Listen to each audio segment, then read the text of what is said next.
Hi friends, hello, welcome back to my channel. ఈరోజు మీకు ఎంతో రుచిగా, క్రిస్పీగా, స్పైసీగా ఉండే అరటికాయ బజ్జీలు ఎలా వేయాలో చూపిస్తాను. మీరు కనుక చూసినట్లయితే ఒక బౌల్లోకి శనగపిండి, ఉప్పు, కారం, మసాలా, ఉల్లిపాయ ముక్కలు వేసుకోవాలి. ఇలా జారుగా బజ్జీల పిండిల్లే కలుపుకోవాలి. ఇలా బజ్జీల పిండిని కాసేపు నానబెడితే ఇంకా మంచిది. ఇలా ఒక అరటికాయని తీసుకొని చక్కగా చెక్కు తీసి ముక్కలుగా కోసుకోవాలి. అది పిండిలో ముంచి నూనెలో ఫ్రై చేసుకోవాలి. ఇలా చేస్తే కనుక ఎంతో స్పైసీగా ఉండే అరటికాయ బజ్జీలు రెడీ అవుతాయి.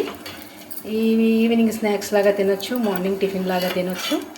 చల్లారిన తర్వాత కూడా బాగుంటాయి. ఏదైనా సాస్ లాంటిది వేసుకొని తింటే. మనం వీలైనంత వరకు బయట ఫుడ్ తగ్గించుకోవాలి, జంక్ ఫుడ్. అప్పుడు మన ఆరోగ్యం బాగుంటుంది. సో ఇలాంటి కొత్త రకం వంటలన్నీ కూడా నా ఛానల్ ద్వారా సబ్స్క్రైబ్ చేసుకోండి.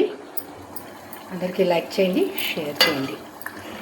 Thank you. తప్పకుండా సబ్స్క్రైబ్ చేసుకోండి. Thank you.